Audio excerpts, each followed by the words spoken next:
et bon retour sur ma chaîne, ou bienvenue si cette vidéo est la première que vous regardez. Aujourd'hui, dans cette troisième vidéo de la série La politique en France, je vais vous parler du pouvoir judiciaire ou jurisprudentiel, autrement dit, la justice en France. Vous êtes prêts? C'est parti!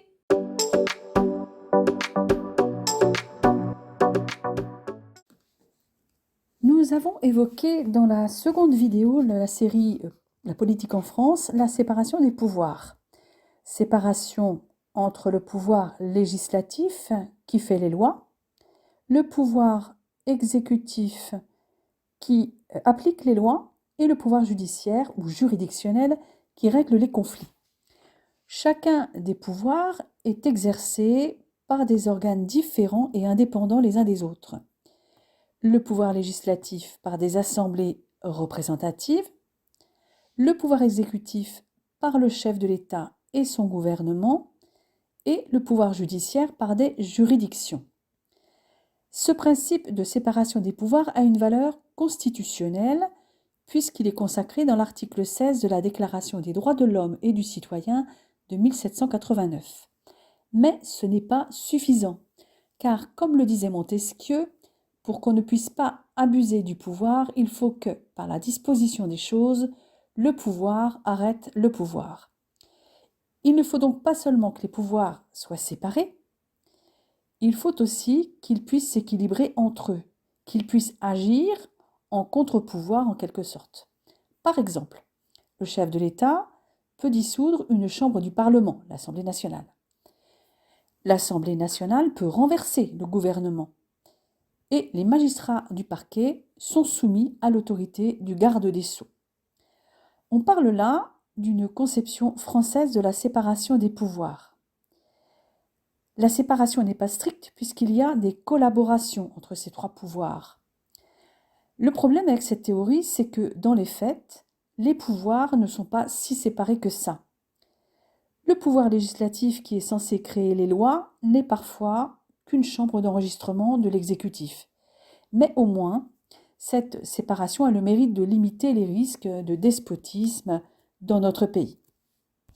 Cette séparation des pouvoirs est valable également dans les territoires, dans les collectivités territoriales, que nous verrons dans une prochaine vidéo, avec un pouvoir exécutif, comme les maires ou les présidents de région par exemple, des assemblées délibérantes, comme les conseils municipaux ou les conseils régionaux, et à côté, on a le tribunal administratif qui gère les conflits. En outre, l'actuelle Constitution française, la Constitution du 4 octobre 1958, parle de l'autorité judiciaire et non pas de pouvoir judiciaire, ce qui reflète un affaiblissement de la justice par rapport au pouvoir exécutif. Voyons donc maintenant le pouvoir judiciaire ou juridictionnel. Le pouvoir juridictionnel, c'est le pouvoir de rendre la justice. La justice veille au respect des lois et garantit les droits de chacun. De la Révolution française, la justice garde deux types de juridiction: l'ordre judiciaire et l'ordre administratif. Mais comment ça marche? Les juridictions sont les tribunaux et les cours qui rendent les décisions de justice. Ces décisions concernent des personnes privées, qui peuvent être des personnes physiques, des particuliers, ou des personnes morales, des sociétés, des entreprises, syndicats ou associations. Ou bien, ces décisions peuvent concerner des personnes publiques, comme l'État, une administration ou un établissement public comme un hôpital, par exemple. Les litiges entre personnes privées ainsi que les infractions à la loi pénale sont traités par des juridictions appartenant à l'ordre judiciaire. On parle dans ce cas du droit privé. Les litiges impliquant des personnes publiques sont du ressort de l'ordre administratif. C'est le cas, par exemple, des litiges entre une personne morale, l'État, une collectivité territoriale ou un établissement public, et des particuliers, ou bien des litiges entre deux personnes morales de droit public. Toutefois, dans certains cas, c'est l'ordre judiciaire qui sera compétent pour ce qui est relatif à l'état des personnes, par exemple aux dommages résultats d'accidents de véhicule ou aux dommages pour des atteintes aux droits de propriété. En cas donc de litige entre une personne morale et des particuliers ou entre deux personnes morales, on parle de droit public. Cet ordre administratif est une particularité bien française, issue de cette conception de la séparation des pouvoirs en France. En effet, le pouvoir judiciaire n'est pas compétent pour les affaires impliquant les deux autres pouvoirs, à savoir le pouvoir législatif et le pouvoir exécutif,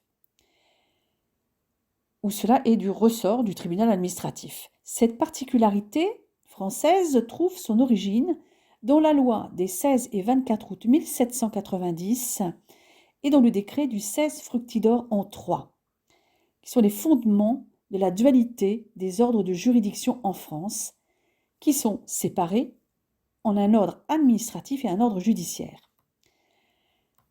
Cela interdit aux tribunaux de l'ordre judiciaire de statuer sur des litiges intéressant l'administration et les actes émis par le pouvoir exécutif ou législatif.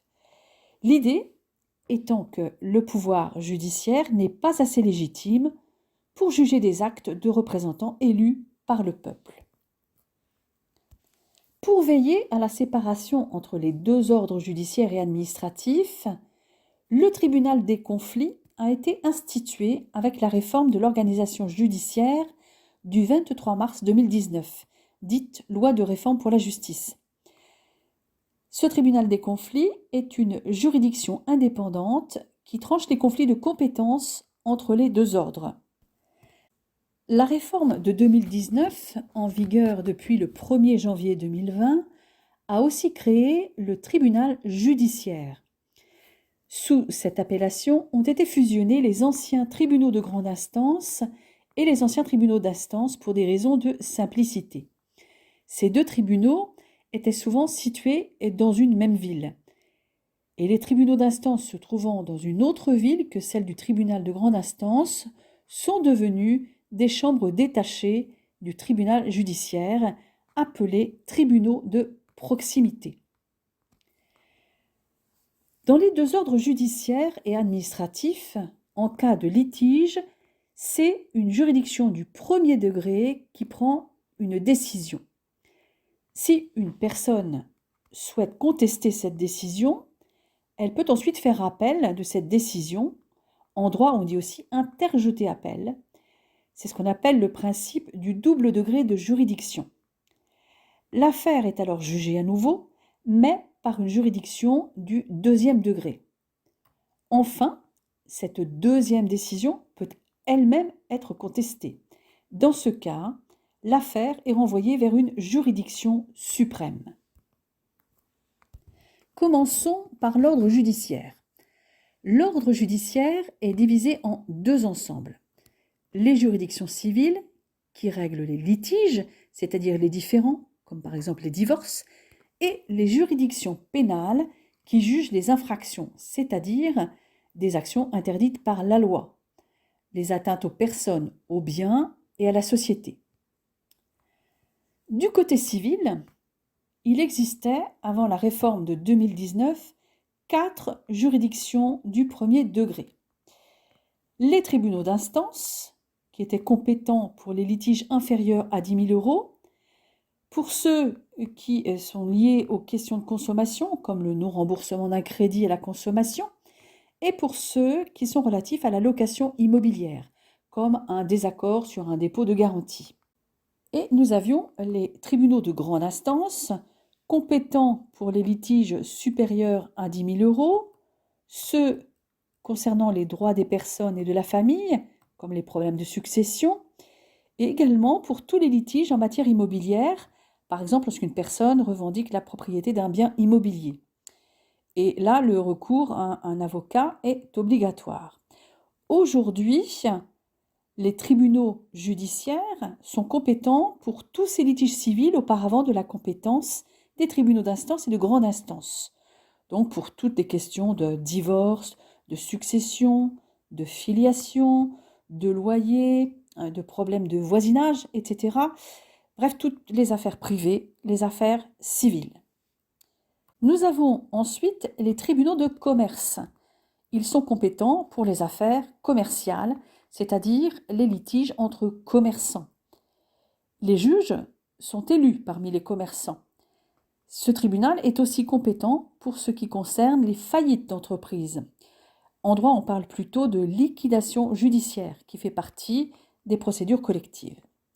Enfin, les conseils de prud'homme.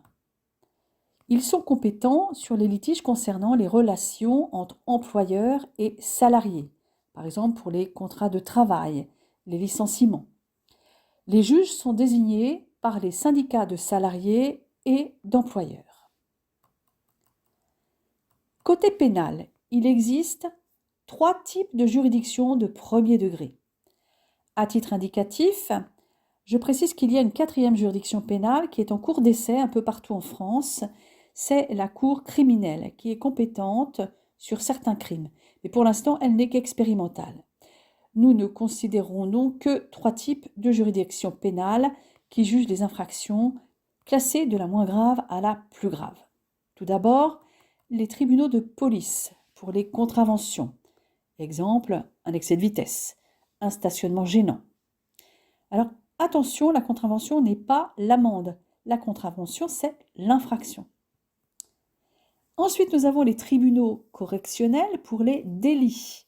Exemple, le vol simple, le recel, c'est-à-dire le fait de conserver les biens issus d'un vol, l'homicide involontaire, c'est-à-dire tuer quelqu'un par maladresse ou imprudence.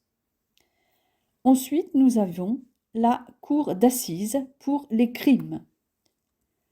Exemple, le viol, le meurtre, qui se différencie de l'assassinat. L'assassinat, c'est le fait de tuer quelqu'un avec préméditation, alors que dans le meurtre, il n'y a pas de préméditation.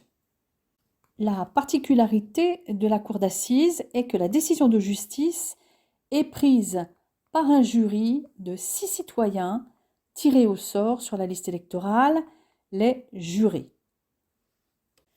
Pour les personnes âgées de moins de 18 ans au moment des faits, un régime spécifique s'applique.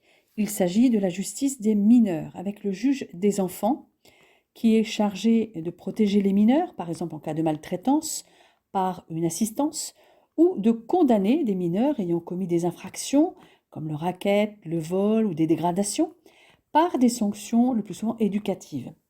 Ensuite, le tribunal pour enfants, en ce qui concerne les contraventions et délits des moins de 18 ans et les crimes de moins de 16 ans, la cour d'assises des mineurs pour les crimes commis par les plus de 16 ans. Les juridictions judiciaires du 2e degré sont les cours d'appel. Elles réexaminent les faits et vérifient que la loi a été bien appliquée lors du premier jugement. On dit qu'elles jugent en fait et en droit. Enfin, la juridiction suprême est la Cour de cassation. Il n'y en a donc qu'une seule. C'est la dernière voie de recours lorsqu'on conteste la décision de la Cour d'appel. On dit alors qu'on forme un pourvoi en cassation. Cette juridiction ne juge pas une 3e fois, mais vérifie l'application correcte de la loi sans rejuger les faits. On dit donc que la Cour de cassation est un juge du droit. C'est d'ailleurs pour ça qu'on ne parle pas de 3e degré de juridiction, mais de juridiction suprême. Elle s'assure que les lois sont appliquées de la même manière par tous les tribunaux et assure donc l'unité de la jurisprudence judiciaire. La Cour de cassation peut rejeter le pourvoi, ce qui signifie qu'elle est d'accord avec ce qu'a dit la Cour d'appel, et c'est la fin de l'affaire, ou elle peut casser la décision de la Cour d'appel et renvoyer l'affaire devant une autre Cour d'appel ou devant la même mais avec des juges différents. Remarque importante, la Cour de cassation est composée de 6 chambres. 3 chambres civiles, une chambre commerciale et une chambre sociale en lien avec les juridictions civiles et une chambre criminelle en lien avec les juridictions pénales. On retrouve la même organisation dans l'ordre administratif. Les juridictions administratives sont distinctes des tribunaux judiciaires et indépendants de l'administration. Au premier degré, nous avons les tribunaux administratifs, compétents pour les plaintes ou litiges opposant une personne publique et une personne privée, ou encore des personnes publiques entre elles. Il peut, par exemple, s'agir de litiges en lien avec les impôts, les élections municipales, les permis de construire, etc. Les tribunaux administratifs examinent les recours contre les collectivités territoriales ou de l'État, par exemple une plainte contre un agent public dans l'exercice de ses fonctions. Au deuxième degré, nous avons les cours administratives d'appel. Et c'est le Conseil d'État qui est la juridiction administrative suprême et qui comporte différentes sections. Le Conseil d'État, c'est l'organe qui, en dernier ressort, est chargé de déterminer la légalité des mesures administratives et qui assure donc l'unité de la jurisprudence administrative. Il est seul compétent dans des cas exceptionnels comme les recours contre les actes du gouvernement ou certains appels contre les décisions des tribunaux administratifs. Voilà, cette troisième vidéo est terminée. J'espère qu'elle vous a plu et vous a donné envie de revenir sur ma chaîne. Si c'est le cas, n'hésitez pas à liker et à vous abonner. À très bientôt!